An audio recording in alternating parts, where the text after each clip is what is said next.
Howdy everyone, this is your buddy BP, and I'm here to do a video that's a little different from what I normally do. Not just because I'm playing Metal Gear 5. I'm playing Metal Gear 5 because, I regret never finishing the game, so I try to squeeze in whatever playtime I can between, making videos and stuff. So, it's just here's a backdrop from what I'm really here to do, and that's talk about something that's kind of a big deal that's happening on YouTube right now. Now, you might have already heard this from other YouTubers, like Philip DeFranco's been talking about this, H3H3's been talking about this, Boogie2988. You probably heard this from Scarce or someone else. They're a very popular source of news on YouTube.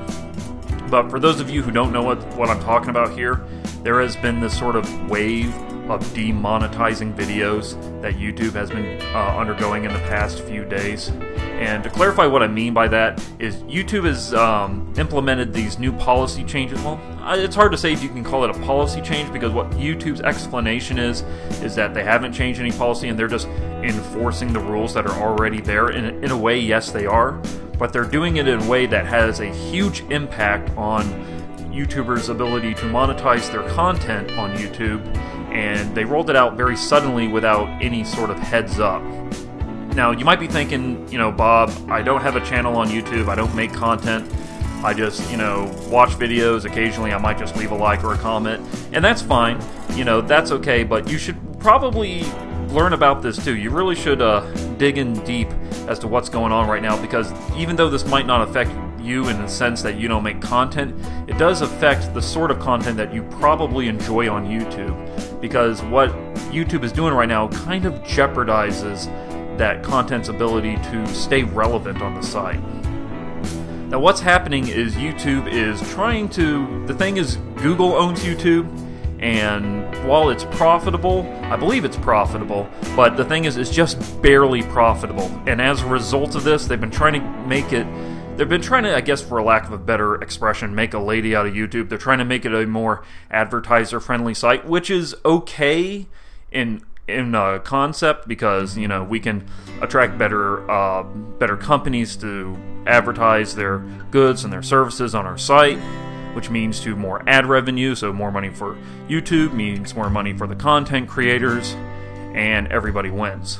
The thing is, YouTube is not quite as advertiser friendly right now as Google would want it to be, and it's easy to see why if you look at a lot of this content that you see on YouTube right now. For example, just go to Leafy is here, and not necessarily him and his content, though I can understand why a company would be reluctant to advertise on his channel, but rather look at a lot of the content on YouTube that he discovers. I mean, we have guys like freaking Vegan Gains going around literally making death threats on YouTube. We have people harassing strangers in public for laughs. We have people making bigoted and hateful comments or videos expressing racist or just really hateful views.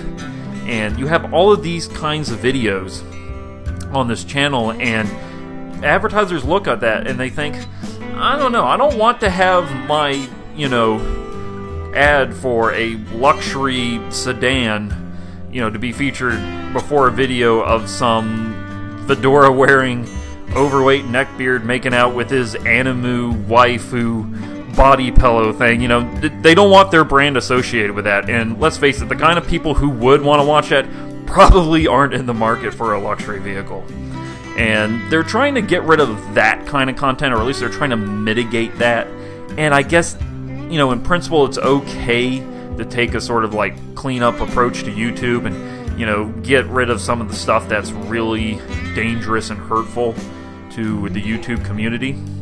But the thing is, to take care of those kinds of channels, that kind of content, it requires more of a sniper-like precision approach, but that's not the approach Google is taking here. It's more like they're just carpet bombing the entire YouTube community by basically, I don't want to say censor, but they are flagging certain kind of keywords that would appear in your titles and in your tags that they would deem not advertiser friendly. And I'll give you an example of why this is kind of ridiculous. For an example, one of these tags, one of these words is ISIS. Now, when I say ISIS, you all, of course, think of the infamous terror organization that's operating out in the Middle East. They're all over the news. We've all heard about them, and they're flagging videos that mention ISIS in their titles and in their tags, because advertisers feel a little uncomfortable advertising videos that are about that sort of content, because they don't want to risk having their ad appear on video where someone might be expressing support for ISIS or trying to recruit for ISIS or something like that. They don't want to run the risk of having their brand associated with that, and that's okay. But when you flag everything, it creates some very dangerous results, or rather, it could certainly create dangerous results for people who want to make money off of YouTube. Because let's say you just do a channel talk about the news, you talk about current events that might be going on in the Middle East, and that's okay. It's okay to advertise on that kind of content, and you want to talk about something that's going on in the news about ISIS. Well, even if there's nothing like hateful or dangerous or harmful in there, if it's just very matter of fact, just you talking about current events, no unnecessary vulgarity or anything, just you being informative, it's still going to get flagged, and you won't be able to monetize this video. Now, you might be able to appeal that and say my content isn't dangerous or hateful, and eventually YouTube will probably say, yeah, okay, we'll let you monetize this, but that could take a few days. That could take a few days for that to go through, and not all channels have to go through that. If you're with a big network, maybe your network will be able to expedite this process so they can get their news-related video out about ISIS before you can, and you gotta wait a few days before you can publish yours. You can still publish it, but the problem is most of those viewers are going to be right after you publish it, right after you publish the story. It's that first 48 and 72 hours, and that's where most of your views and thus most of your ad revenue would come in. But you can't monetize your videos in that time frame because you're waiting for this appeal to go through. By the time it does go through, most of the audience has dropped off, or the story is kind of cycled out of the news cycle. Everyone's talking about something else. So why are you making a news story about something that happened almost a week ago? Because you're waiting for them to be demonetized, or rather have this demonetized taken off your video so you can make money off of your content. And that's kind of a bummer, because that means those really big channels folks with a network or CNN can have theirs out first and get their money, but you, a smaller channel who may not even have a network, can't do it. So it's the big stay bigger and the small stay smaller. That's kind of dangerous. That's something that makes me uneasy. And another reason why this is stupid is, let's say you're making a video that does have ISIS in your title or in your tags, but it has nothing to do with a terror organization. Let me give you a great example. You guys know me on my channel. I play a lot of Smite. I love me some Smite. It's one of the biggest draws on my channel. It might be the biggest draw on my channel, I think. But I love me some Smite. And there is a character in Smite named Isis. She's based off of the Egyptian god of magic, or at least she is according to the game. I don't know. I don't keep up with this real-life Egyptian mythology stuff in real life. Sorry. I'm taking the game's word for it. But there is a character named Isis in the game. Has nothing to do with the terror organization at all. And let's say I want to do a Smite video about ISIS. Let's say I want to do, a video talking about her kit, a build for her. Maybe I talk about ways I think she can be improved, or maybe ways she's too overpowered, or maybe I got a cool skin and I want to do a skin spotlight video. I have to mention, ISIS in the title and the tag, so people who would be looking for hey, I want to see more about this new ISIS skin, they can type it in and look for it. But those are going to get tagged. And, I wouldn't be able to monetize my videos. I don't monetize my videos at the moment. I'll talk about that later. But let's say, hypothetically, I was trying to monetize that video. I would have to wait a few days for an appeal to go through before I can say, hey, you shouldn't have flagged this. And by then, maybe it wouldn't be as interesting by that point, because the skin's been out for a few days, and maybe a few other the bigger channels on YouTube who do have networks have already gotten their videos out first, and I'm kind of left in the dust.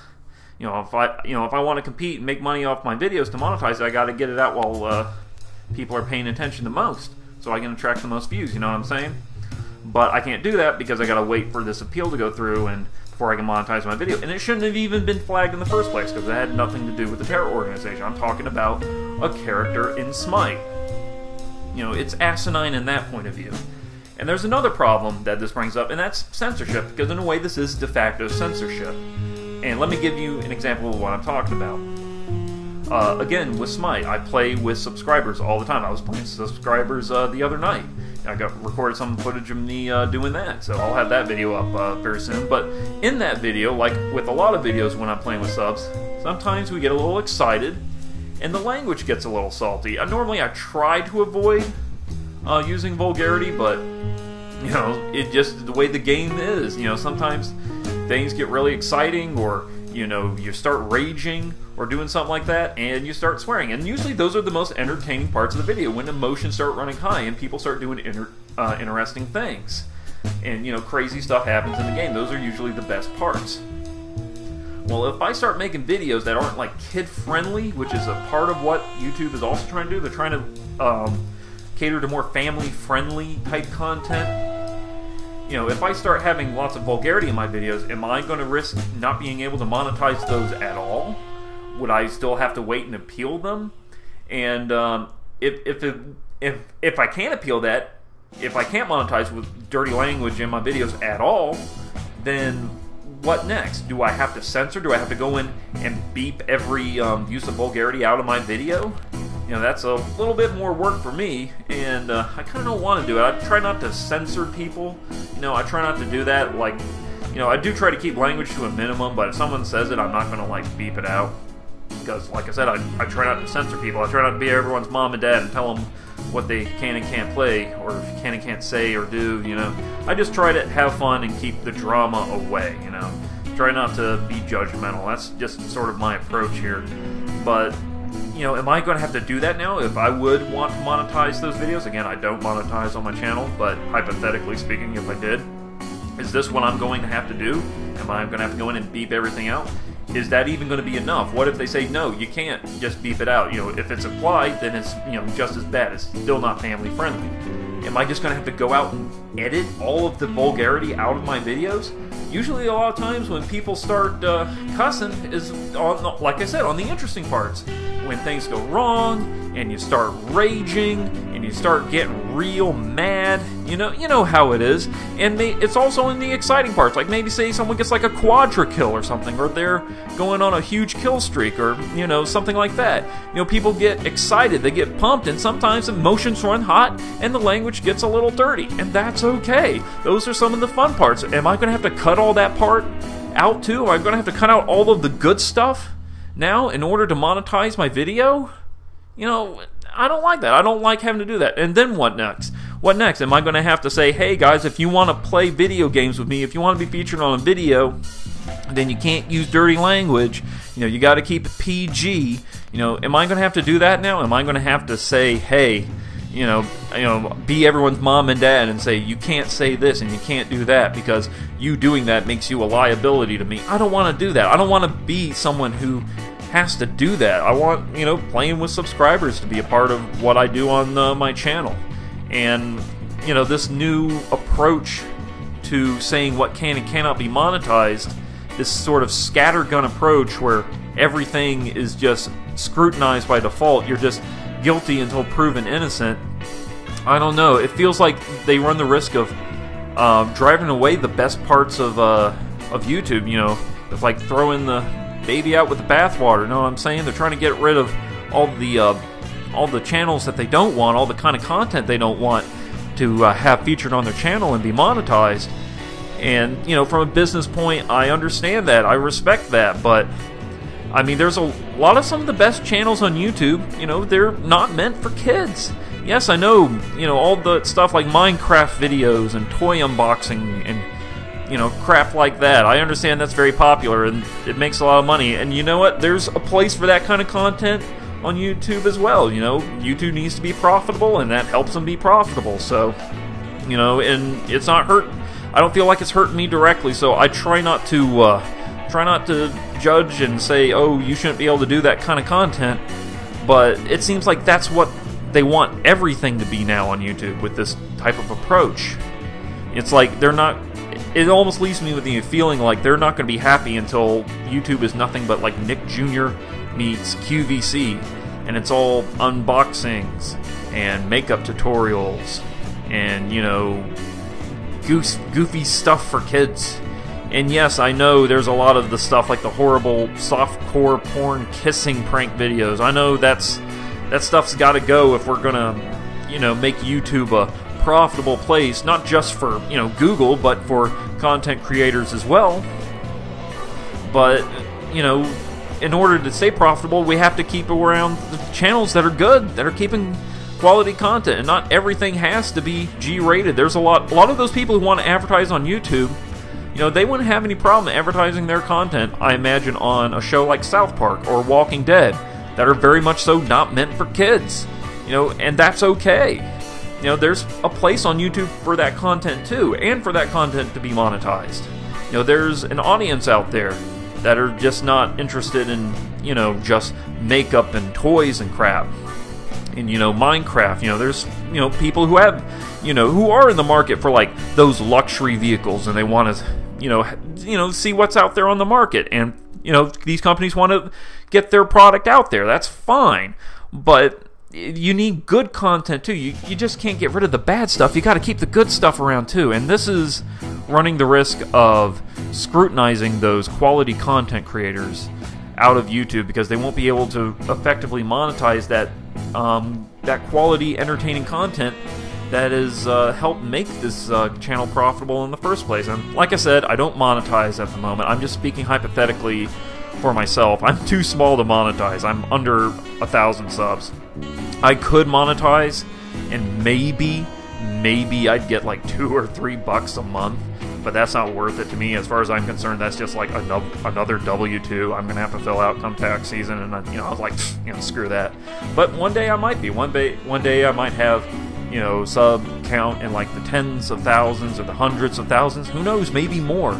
I don't know, you know, where this will take me. I'd like for it to take me far. I enjoy doing this, and maybe one day I will be able to get to a point where I can, you know, at least monetize enough to make a little bit of money on the side to make it worth the hassle of dealing with the W-2, you know what I'm saying? Maybe I will get to that point, but when I do get to that point, I want to make sure I can still make the kind of content that I wanted to make, the kind of content that I think a lot of people would enjoy seeing. I sure hope I didn't make a sound there. I bumped into my mic. I'm sorry if y'all heard something there.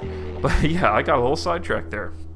But yeah, going back to what I'm saying, you know, I want to be able to still make the content I want to do, because if I'm being pressured into just doing unboxing videos or making, you know, videos of me playing Minecraft, or just doing things that I don't really think are fun or that I enjoy making videos about, then I'm going to feel a little bit, you know, I'm just going to be a little upset, because then it's going to feel less like a hobby and more like a job, and I don't want this to feel like a job.